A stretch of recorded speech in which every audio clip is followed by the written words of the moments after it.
Welcome to my YouTube channel. Today my topic is Hunter commission. Hunter commission को हम Indian education commission के नाम से भी जानते हैं, भारतीय शिक्षा आयोग। ये बहुत इम्पॉर्टेंट टॉपिक है, तो आज हम इस पर बात कर लेते हैं। इन 1880 Lord Ripon was appointed the new governor general and voice Roy of India. 1880 में लॉर्ड रिपन जो थे वो गवर्नर जनरल अपॉइंट किए गए थे 1880 में। 1880 में जब लॉर्ड रिपन को अपॉइंट किया गया, उसके बाद जनरल काउंसिल ऑफ एजुकेशन के जो रिप्रेजेंटेटिव कमिटी थी वो लॉर्ड रिपन से मिलने के लिए आए और उन्होंने अपनी जो समस्याएं थी वो उनके सामने रखी about change in the Indian education policy, क्योंकि वो चाहते थे कि जो भारतीय शिक्षा नीति है उसमें कुछ चेंज किया जाए। क्योंकि अभी तक वुड डिस्पैच आया था इससे पहले, तो वुड डिस्पैच के आने के बाद जब लॉर्ड रिपन को अपॉइंट किया गया 1880 में, तो इन्होंने जनरल काउंसिल ऑफ एजुकेशन की जो रिप्रेजेंटेटिव कमेटी थी, ये लॉर्ड रिपन से मिलकर इन्होंने इस बारे में चर्चा की कि आप जो ये हमारी एजुकेशन पॉलिसी है इसमें कुछ चेंज कीजिए। तो लॉर्ड रिपन ने इनको अश्योर्ड किया कि वो इस प्रपोजल के बारे में सोचेंगे।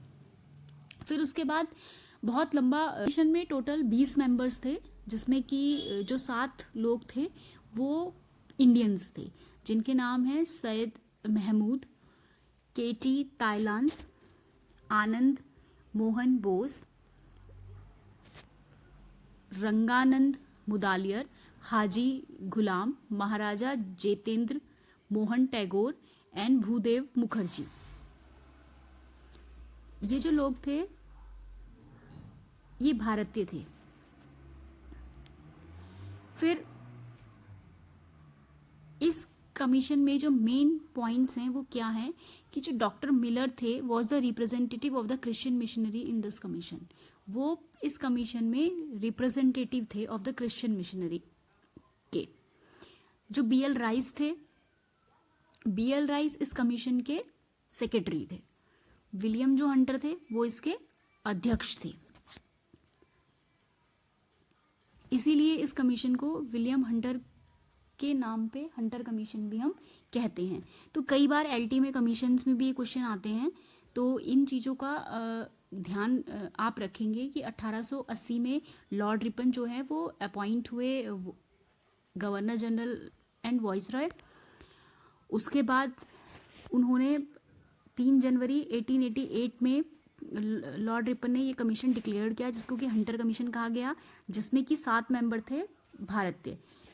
डॉक्टर मिलर जो थे वो इस कमीशन को representative of the Christian missionary in this commission. BL Rice जो थे वो इसके सेक्रेटरी थे और जो विलियम हंटर थे वो इसके अध्यक्ष थे। तो ये इसके 2-3 बहुत ही इंपॉर्टेंट पॉइंट्स हैं, तो इनको आप ध्यान में रखेंगे। फिर इन्होंने कुछ सजेशंस दिए। जो भारतीय शिक्षा आयोग था इसने कुछ सजेशंस दिए। सबसे पहले, क्योंकि इनसे पहले वुड डिस्पैच 1854 पे काम चल रहा था, उसके हिसाब से शिक्षा नीति चल रही थी, तो सबसे पहले इन्होंने वुड डिस्पैच पे ने जो भी शिक्षा नीति घोषित की थी उसके संदर्भ में कुछ सुझाव दिए, जिसमें कि इनका पहला सुझाव ये था कि the government should give the responsibility of primary education on the local bodies. क्योंकि उन्होंने वुड डिस्पैच पे ये कहा था कि एजुकेशन की जो रिस्पॉन्सिबिलिटी है वो कंपनी को दे दी जाए, है ना। ये हमने अभी इससे पहले वाली जो वीडियो है उसमें हमने वुड डिस्पैच पढ़ा था, तो उसमें हमने ये चीज़ पढ़ी थी कि जो उस शिक्षा की व्यवस्था थी वो कंपनी यानी कि गवर्नमेंट को दी गई। यहाँ पे इन्होंने थोड़ा सा इसमें चेंज किया। इन्होंने कहा कि जो प्राइमरी स्कूल्स हैं उनकी जो रिस्पॉन्सिबिलिटी है वो लोकल बॉडीज़ को दे दी जाए। लोकल बॉडीज़ यानी कि जो म्यूनिसिपल बोर्ड्स है और जो उनके जिला के बोर्ड्स हैं यानी कि डिस्ट्रिक्ट बोर्ड्स हैं, उनको ये रिस्पॉन्सिबिलिटी दे दी जाए। और सेकेंडरी और हायर एजुकेशन के लिए उन्होंने कहा कि इनकी जो जिम्मेदारी है वो किसी भी प्राइवेट इंस्टीट्यूट और ऑर्गेनाइजेशन यानी कि कोई भी व्यक्ति अपना इंस्टीट्यूट खोल सकता है। जो कि अमीर हैं वो भारतीय अपना इंस्टीट्यूट, अपना ऑर्गेनाइजेशन चला सकते हैं। तो इन्होंने यहाँ पे ये चेंजेस किए। दूसरा इन्होंने ये चेंज किया, उन्होंने हमें ग्रांट इन एड की सुविधा दी वुड डिस्पैच ने। उन्होंने कहा कि इंस्टीट्यूशंस में जो सैलरीज हैं स्कूल्स में वो बहुत अच्छी होनी चाहिए टीचर्स की। टीचर्स की सैलरी अच्छी होनी चाहिए। साथ ही साथ उन्होंने स्कॉलरशिप की सुविधा करी। इन्होंने कहा कि टीचर की सैलरी और स्कॉलरशिप के अलावा जो ग्रांट है, यानी कि जो भी वित्त सहायता दी जा रही है, वो विद्यालयों की बिल्डिंग, लेबोरेटरी और लाइब्रेरी के निर्माण के लिए भी दी जाए। यानी कि उसकी बिल्डिंग अच्छी बना सकें, वो प्रयोगशालाएं बना सकें और उसमें पुस्तकालय बना सकें। इन चीज़ों की स्थिति को भी वो सुधार पाएं। तो इन्होंने ये चेंजेस उसमें करे। फिर इन्होंने दूसरा सुझाव जो है प्राइमरी शिक्षा को लेकर के दिया। प्राइमरी शिक्षा का इन्होंने प्रशासन और वित्त में ये कहा कि जो इनका एडमिनिस्ट्रेशन एंड जो फाइनेंस है वो from company to local bodies, इन्होंने क्या करा, ट्रांसफॉर्म कर दिया, उसको चेंज कर दिया from company to local bodies, कि सरकार से वो जो एडमिनिस्ट्रेशन और वित्त सरकार देती थी अब वो लोकल बॉडीज देंगी, यानी कि म्यूनिसिपल और डिस्ट्रिक्ट बॉडीज देंगी। फिर इन्होंने दूसरी बात ये कही कि जो लोकल बॉडीज हैं वो अलग से प्राइमरी फंड जो है वो उसके लिए क्रिएट करें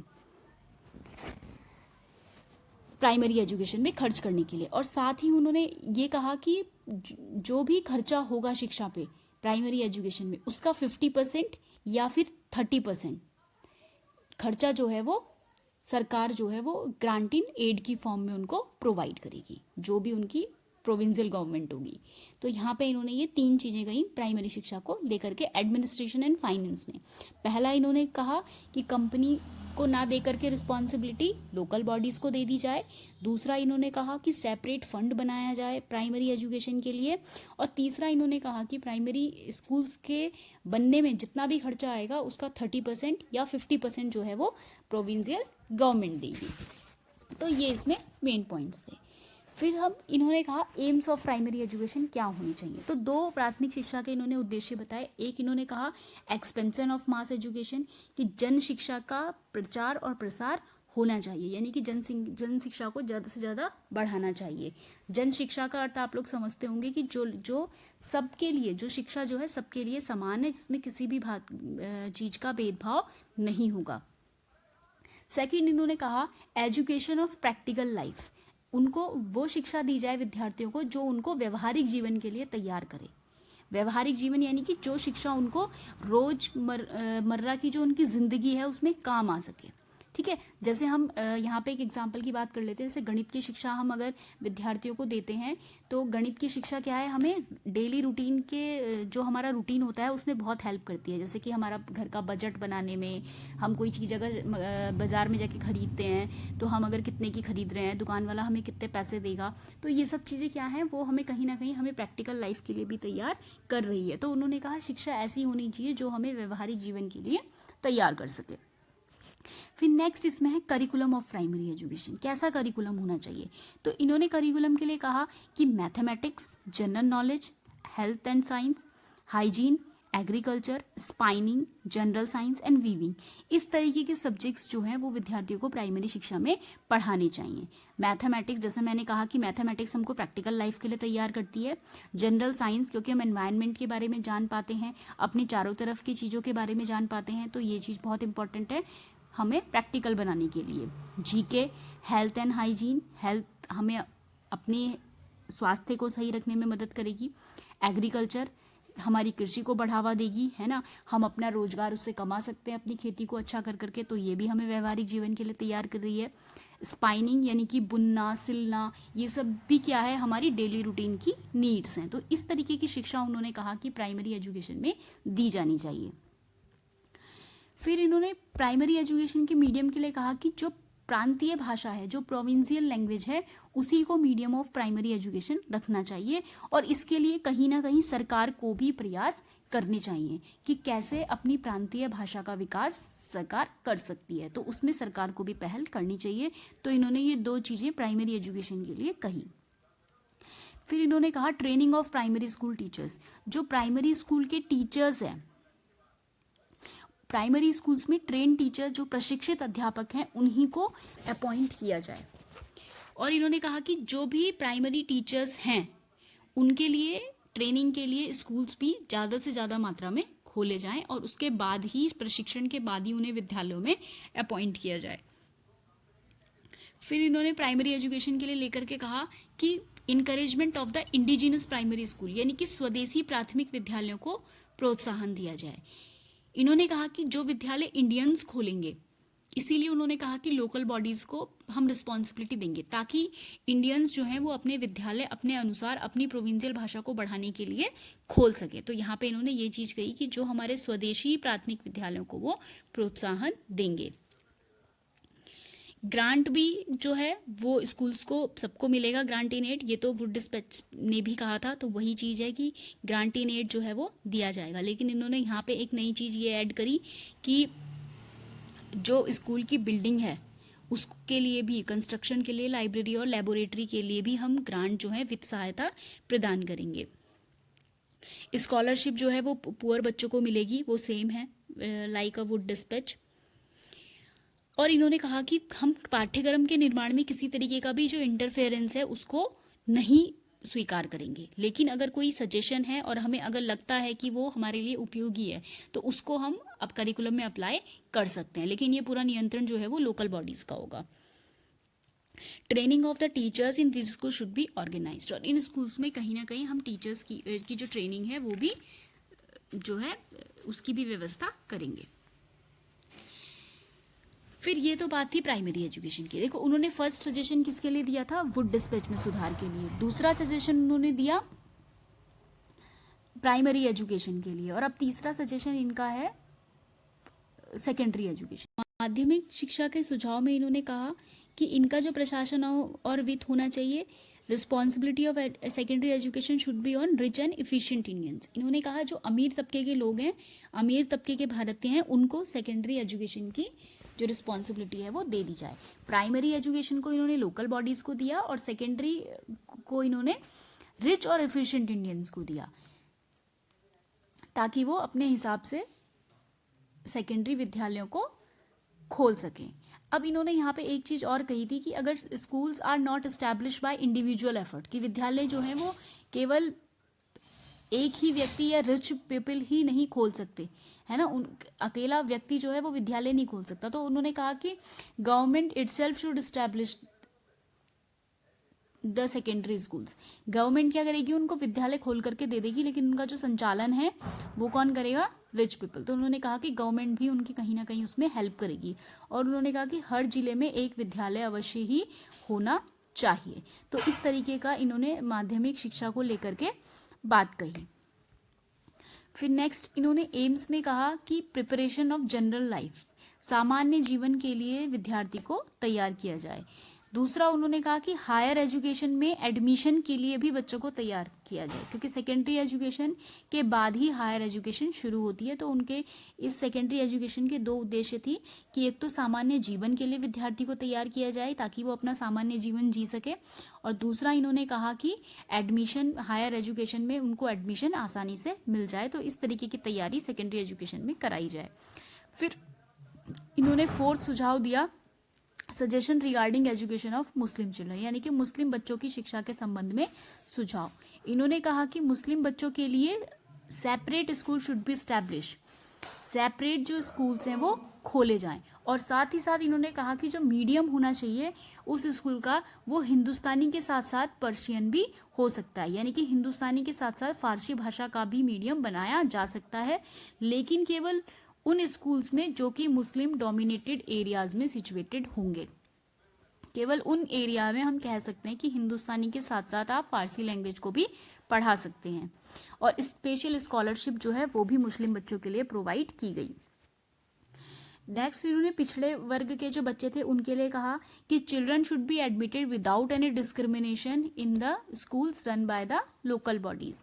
जो भी स्कूल्स लोकल बॉडीज चला रहे हैं उसमें बिना किसी भेदभाव के विद्यार्थियों को दाखिला दिया जाए, यानी कि विद्यालयों को एडमिशन दिया जाए।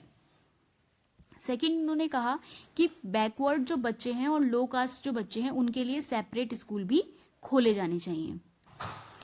और इन्होंने एक इसमें ये भी बात कही कि जो हमारे बैकवर्ड स्कूल्स होंगे या बैकवर्ड बच्चों के लिए जो स्कूल्स होंगे वहाँ पे उन्हीं की जाति के बच्चों, जाति के टीचर्स को अपॉइंट किया जाए अगर हो सके तो। As far as possible teachers in the school mean for the backward and low caste children should be appointed for their community, यानी कि वही टीचर वहां पे अपॉइंट किए जाए जो उन्हीं के समुदाय से संबंध रखते हों। उन्होंने कहा जो एजुकेशन होगी बैकवर्ड और लो कॉस्ट चिल्ड्रन के लिए वो कैसी होगी, बिल्कुल मुफ्त होगी, और special scholarship should be given to them, और उनके लिए स्कॉलरशिप की सुविधा भी इन्होंने व्यवस्था करी स्कॉलरशिप की। दूसरा इन्होंने कहा कि इस the medium of education should be the regional language of this school, जिस क्षेत्र में वो स्कूल होंगे उसी क्षेत्र की भाषा ही उनका मीडियम ऑफ एजुकेशन होगी, यानी कि अपनी रीजनल लैंग्वेज को वो बढ़ावा दिया उनको। फिर उन्होंने धारा के कहा कि गवर्नमेंट स्कूल्स जो हैं वो किसी भी तरीके की धार्मिक शिक्षा का प्रचार प्रसार नहीं करेंगे, बिल्कुल उनको मना कर दिया गया कि आप किसी भी तरीके की शिक्षा का प्रचार और प्रसार नहीं करेंगे।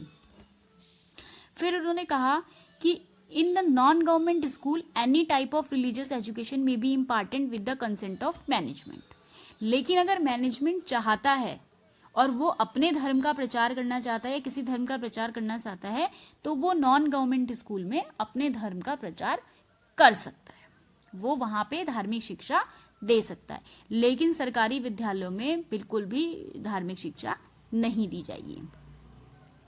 फिर इन्होंने क्रिश्चियन मिशनरियों की भूमिका के संबंध में सुझाव दिए। इन्होंने ये कहा कि कंडीशंस जो हैं सबके लिए सेम होंगी स्कूल्स के लिए, चाहे वो स्कूल किसी ने भी खोला है, लेकिन उसके साथ साथ भी इन्होंने ये कहा कि जो expansion of education in India है वो तभी पॉसिबल होगा जब इंडियंस जो हैं वो खुद इनिशिएटिव लेंगे स्कूल्स और कॉलेजेस खोलने के लिए। और उन्होंने कहा कि अगर मिशनरीज और इंडियंस स्कूल खोलना चाहते हैं तो उन दोनों में से हम इंडियंस को ज़्यादा प्रेफरेंस देंगे विद्यालयों को खोलने के लिए।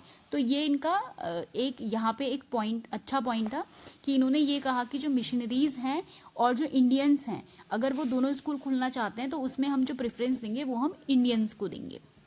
तो उन्होंने कहा कि हम तभी उसकी पहल जो है वो तेजी से करेंगे अगर कोई इंडियन है वो स्कूल खोलना चाहता है तो ये था आपका हंटर कमीशन। अब हम बात कर लेते हैं evaluation of Indian education commission. इसके कुछ मेरिट्स थे, इसका सबसे अच्छा मेरिट ये था कि इसने वुड डिस्पैच की सारी ही शिक्षा नीति के जो रिकमेंडेशंस थे उनको रिजेक्ट नहीं किया। इसने जो इंडियंस के फेवर में थे यानी कि जो भारतीयों के फेवर में थे उन पॉलिसीज के जो सुझाव थे उनको इसने सपोर्ट किया, जैसे कि ग्रांट इन एड को सपोर्ट किया कि जो ग्रांट इन एड है वो दिया जाए, स्कॉलरशिप दी जाए मुस्लिम बच्चों को, बैकवर्ड बच्चों को। तो ये इस तरीके के जो गुण थे वो इन्होंने इन चीज़ों को फॉलो किया। दूसरा इनका मेरिट था this commission encourage the effort of Indians, और इन्होंने कहा कि जैसे अभी हम पिछली स्लाइड में पढ़ के आए हैं कि मिशनरीज और इंडियंस में से हम स्कूल खोलने के लिए जो प्रेफरेंस देंगे वो इंडियंस को देंगे, तो इन्होंने इंडियंस को इनकरेज किया आगे आने के लिए। थर्ड इन्होंने कहा it also suggest to abolish the dominance of Christian missionaries from Indian education, it enable Indian to save their socialisation. उन्होंने कहा कि जो इंडियंस हैं वो उन्होंने इंडियंस को इस काबिल बनाया कि वो अपनी सभ्यता को बचा सके, यानी कि अपनी सभ्यता की रक्षा कर सके, और क्रिश्चियंस के मिशनरी का जो डोमिनेंस था यानी कि जो उनका आधिपत्य था उससे कहीं ना कहीं इनको बचाया और इंडियंस को बढ़ावा दिया आगे आने के लिए ताकि वो अपने कल्चर को और सभ्यता को बचा सकें। इन्होंने जो एम्स बनाए वो अलग अलग बनाए। इन्होंने कहा कि प्राथमिक शिक्षा के जो उद्देश्य होंगे वो अलग होंगे और जो माध्यमिक शिक्षा है उसके जो उद्देश्य होंगे अलग होंगे। इन्होंने कहा माध्यमिक शिक्षा जो प्राथमिक शिक्षा है उसमें जन शिक्षा होनी चाहिए क्योंकि वो प्राइमरी एजुकेशन है तो वो सबके लिए अवेलेबल होनी चाहिए। तो इसीलिए इन्होंने प्राइमरी एजुकेशन का जो उद्देश्य बनाया वो मास एजुकेशन बनाया और एजुकेशन फॉर प्रैक्टिकल लाइफ, यानी कि जो उनकी रोज़मर्रा की ज़िंदगी में जो भी ज्ञान उनको चाहिए है, जिसकी उनको आवश्यकता है, वो ज्ञान उनको आवश्यक तौर पे प्राप्त हो। वहीं उन्होंने सेकेंडरी एजुकेशन के अलग नियम बनाए। उन्होंने कहा कि इनको हमें सामान्य जीवन के लिए तैयार करना है और preparation for the admission in higher education, और हायर एजुकेशन में ताकि उनका एडमिशन हो पाए। नेक्स्ट मेरिट इनका था कि इस कमीशन ने जो है वो ट्रेनिंग और स्कूल कॉलेजेस भी इस्टेब्लिश किए टीचर्स के लिए। कि प्राइमरी और सेकेंडरी स्कूल्स में हम उन्हीं टीचर्स को अपॉइंट करेंगे जिनकी ट्रेनिंग होगी, तो उनके लिए ट्रेनिंग के लिए उन्होंने ट्रेनिंग स्कूल्स भी अपॉइंट किए। फिर है इसमें डीमेरिट्स। इस आयोग के जो दोष थे वो ये था, इन्होंने जन शिक्षा की बात तो कही लेकिन इन्होंने कहीं पर भी फ्री और कंपलसरी एजुकेशन की बात नहीं कही है। दूसरा, इन्होंने एक चीज कही कि मुस्लिम्स के लिए और लो बैकवर्ड जो एरियाज हैं उनके लिए सेपरेट स्कूल्स खोले जाएं। तो अगर आप ये कह रहे हो कि मुस्लिम्स के लिए अलग तरीके का स्कूल खोला जाए, उनके बच्चे अलग से पढ़ें, तो आप कहीं ना कहीं साम्यवाद को बढ़ावा दे रहे हो। आप किसी एक पर्टिकुलर सोसाइटी को हेल्प नहीं कर सकते, क्योंकि आप जन शिक्षा की बात कर रहे हो। एक तरफ जन शिक्षा का मतलब सबके लिए समान शिक्षा, और दूसरी बात आप ये कह रहे हो कि मुस्लिम चिल्ड्रंस के लिए अलग तरीके के विद्यालय होने चाहिए। तो ये कहीं ना कहीं कम्युनलिज्म यानी कि साम्यवाद को बढ़ावा था, तो ये इनका एक डीमेरिट था। तीसरी बात इन्होंने कही कि commission suggested to establish separate school for the backward and low caste. और यहाँ पे इन्होंने कहा कि सेपरेट स्कूल तो खोले ही जाएं, लेकिन इनमें जो अध्यापक हैं वो अपॉइंट किए जाएंगे वो भी उन्हीं की कम्युनिटी के होंगे। तो ये जो सजेशन था इनका, ये कहीं ना कहीं क्लास डिफरेंशिएशन को प्रमोट कर रहा था कि जो लो बैकवर्ड बच्चे हैं वो उनको वही टीचर पढ़ाएं जो उन्हीं की सेम कम्युनिटी के हों। तो ये इस कमीशन का डीमेरिट था। फिर इन्होंने ये कहा कि ट्रांसफॉर्म कर दी एजुकेशन को from government to local bodies, यानी कि जो रिस्पॉन्सिबिलिटी सरकार ले रही थी अब तक एजुकेशन की, अब वो जो रिस्पॉन्सिबिलिटी है वो लोकल बॉडीज ले रही हैं। तो इन्होंने कहा कि ये कहीं ना कहीं प्राइवेटाइजेशन को बढ़ावा हो सकता है और इससे जो शिक्षा है वो महंगी भी हो सकती है और कहीं ना कहीं उसकी जो quality and standard of education है वो डिक्लाइन भी हो सकता है। तो इन्होंने ये बात कही कि जो ट्रांसफॉर्मेशन था from government to local bodies ये अच्छा नहीं था, तो ये इनका डीमेरिट था। फिर इनका लास्ट जो डीमेरिट था वो था, इस कमीशन ने प्रेफरेंस दी उन लोगों को जो कि यूरोपियन यूनिवर्सिटीज से पढ़ करके आए थे। उन्हीं को इन्होंने स्टार्टिंग में जब ये बना तो उनको टीचर्स इन्होंने अपॉइंट किए हायर इंस्टीट्यूशन में।